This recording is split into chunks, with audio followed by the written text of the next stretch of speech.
Dear students, welcome to Gate Smashers. आज की इस वीडियो में एक्सप्लेन करने जा रहा हूँ क्वेश्चन ऑन लाइक्लीहुड सैम्पलिंग। और ये क्वेश्चन जो है वो आया हुआ है गेट डीए के सैंपल पेपर में। जो गेट डीए का पेपर होने जा रहा है उसका सैंपल पेपर उन्होंने दिया था आईआईटी वालों ने, तो वो पेपर में ये क्वेश्चन जो है वो एज इट इज दिया हुआ था। तो वैसे तो लाइक्लीहुड सैम्पलिंग कैसे हम सॉल्व करते हैं क्वेश्चन, ये मैं ऑलरेडी आपको बता चुका हूँ। उसका लिंक जो है वो डिस्क्रिप्शन बॉक्स में ऊपर आपको आई सेक्शन में भी आ रहा होगा। लेकिन वही चीज सेम आपको एक और क्वेश्चन से भी करवा देता हूँ ताकि आपको आइडिया हो जाए। तो देखो, जब भी लाइक्लीहुड सैम्पलिंग का क्वेश्चन आए, सबसे पहले आपको ये देखना है कि यार मेरे पास जो बेसियन नेटवर्क दिया हुआ है ए बी सी डी, ये चार क्या है, रैंडम वेरिएबल है, डिपेंडेंसीज मेरे को दे रखी है।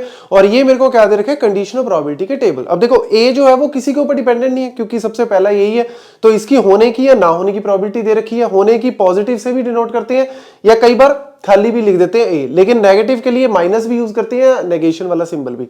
अब देखो ए बी की बात करें तो ए बी क्यों लिखा है यहाँ पे, क्योंकि बी जो है वो ए के ऊपर डिपेंड कर रहा है, तो बी की प्रोबेबिलिटी ए गिवन है, तो इसको हम कंडीशनल प्रोबेबिलिटी बोलते हैं।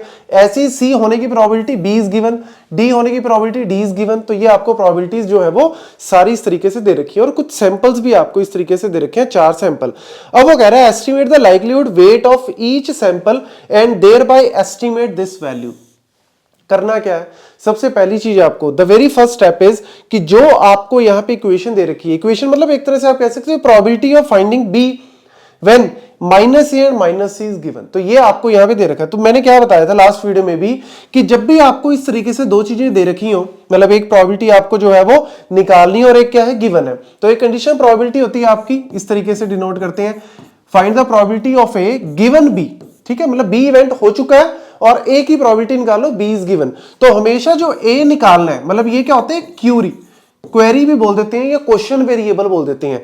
और जो बी है यहां पे क्या है, this is called the evidence, मतलब एक तरह से ये हेल्पफुल वेरिएबल जो हेल्प करता है इसको निकालने में। तो यहां पे एक तरह से आप ये कह सकते हो कि जो माइनस ए और ये माइनस सी दे रखे हैं, ये जो ए और सी यहां पे दे रखे हैं, ये क्या है, एविडेंस है। ठीक है, और जो बी है ये क्या है, हमारा क्वेरी है।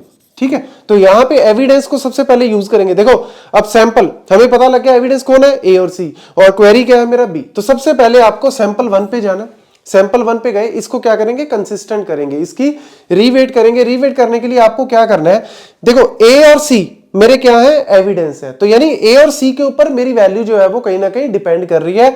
ए और सी के ऊपर मेरी वैल्यू जो है वो ऑब्वियसली कहीं ना कहीं डिपेंड कर रही है, तो यानी बी और डी का यहां पे कोई यूज है नहीं, बी और डी का यहां पे कोई लेना देना नहीं, क्योंकि फाइनल एस्टिमेशन में बी और डी का यहां पे कुछ भी गिवन नहीं है। जो डिपेंडेंट है, मतलब एविडेंस कौन से है, ए और सी, तो ए और सी मेरे को यूज करने हैं, लेकिन बी और डी नहीं है, तो बी और डी के होने का हम 1-1 प्रोबेबिलिटी ले लेंगे। मतलब बी और डी की एक तरह से वेट जब हम लेंगे कंसिस्टेंसी में तो इसको 1 लेंगे। तो यानी ए, देखो सबसे पहले ए तो मेरा यहां पे कहीं ना कहीं इसके बीच में डिपेंडेंट है क्योंकि एविडेंस में दिया हुआ है, तो ए की प्रोबेबिलिटी निकालो, लेकिन ए की नहीं निकालनी, नेगेशन ऑफ ए है, ए की 1/5, नेगेशन ऑफ ए की 4/5 है, तो 4/5 आप डायरेक्टली लिख लो, मल्टीप्लाई विद बी। मैंने क्या बोला, बी एविडेंस में है, नहीं है, तो भैया जो नहीं है तो उसको हम सिंपली जो है वो 1 कंसीडर कर लेंगे, इसका वेटिंग जो है वो हम इसका वेट 1 कंसीडर कर लेंगे। सी देखो, सी जो है मेरा, सी जो है वो हमने किसके ऊपर डिपेंड कर रहा है, सी जो है वो आपका बी के ऊपर डिपेंड कर रहा है, तो यानी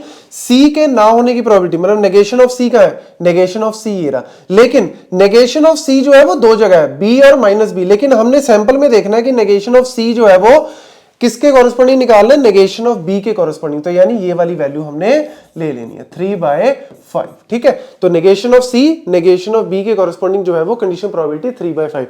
डी मेरा क्या है, यहाँ पे एविडेंस में नहीं है, तो इसका वेट हम सिंपल 1 ले लेंगे, तो ये कितना बन गया, 12/25 बन गया, जिसको हम लिख सकते हैं 0.48। ठीक है, तो ये सिंपल जो है वो पहले सैंपल का आप कह सकते हो कंसिस्टेंस, पहले सैंपल का रीवेट करके मेरा इतना वेट आ गया।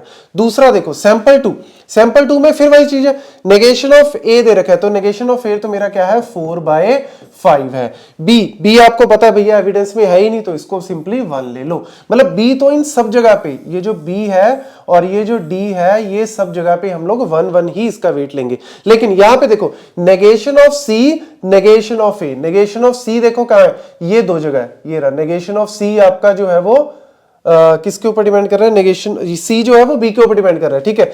नेगेशन ऑफ सी जो है वो आपका पॉजिटिव बी, नेगेशन ऑफ सी, लेकिन बी जो है वो क्या होना चाहिए, पॉजिटिव। ऊपर हमने क्यों लिया था ये, नेगेशन ऑफ सी और नेगेशन ऑफ बी आपका सैंपल में दी है, तो हमने ये वाली वैल्यू ली थी, लेकिन यहां पे नेगेशन ऑफ सी आपका बी के ऊपर डिपेंड कर रहा है, यानी 2/5 इसमें लेनी है, इनटू ये तो 1 आपका एज इट इज आ गया, तो ये कितना बन गया जी, 8/25। अगर आप इसको सॉल्व करोगे तो ये आएगा जी आपका 0.32, ठीक है।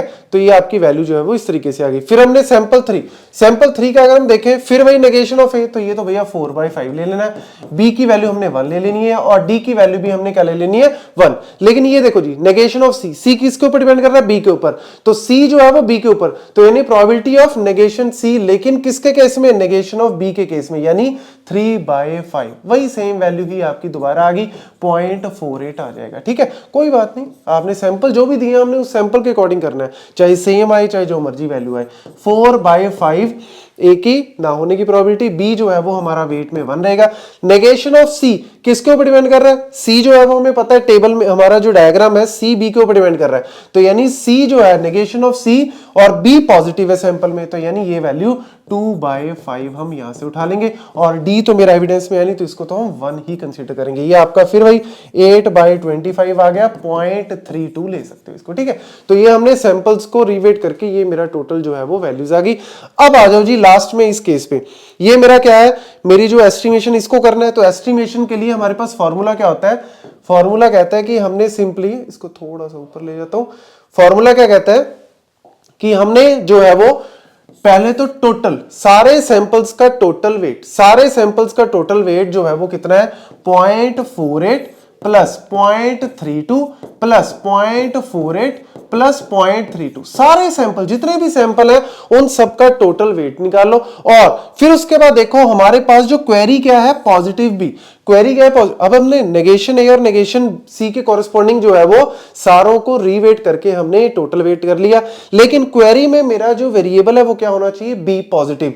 सारे सैंपल्स में देखो बी पॉजिटिव कहां है, एक तो इस वाले सैंपल में है, ये रहा, और ये तो नेगेशन भी है, ये भी नेगेशन भी, और ये रहा, यानी S2 और S4 में मेरा पॉजिटिव भी है। तो S2 का वेट कितना आया था, 0.32, और S4 का वेट कितना आया था, 0.32। तो यानी ये मेरा फाइनल एस्टिमेशन इस तरीके से निकलेगा। पहले इनको कंसिस्टेंट कर दिया, टोटल वेट कर दिया, और ऊपर जो है वो मेरी क्वेरी में क्या था, पॉजिटिव भी था, तो पूरे सैंपल्स में पॉजिटिव भी सिर्फ 2 जगह पे है, तो उनके वेट जो है वो टोटल कर दो, डिवाइड बाय टोटल प्रोबेबिलिटी। तो यहां पे मेरा कितना बन गया जी, 0.64 डिवाइड बाय 1 पॉइंट, आपका 1.6 हो गया, तो इसको अगर आप सॉल्व करोगे तो 0.4 मेरा आंसर आ गया। तो इस पूरी प्रोबेबिलिटी का जो एस्टिमेट है वो 0.4, हर एक सैंपल का जो एस्टिमेट आ रहा है, जो रिकैलकुलेट करके वेट आ रहा है वो इतना आ रहा है। तो अगर आपको इस तरीके से ऑप्शंस दिए होंगे कि S1 S2 S3 S4 और इसका टोटल का एस्टिमेट बताओ, तो ये आप ऑप्शन के हिसाब से चेक कर सकते हैं। So this is how you can solve the question related to likelihood sampling. Thank you.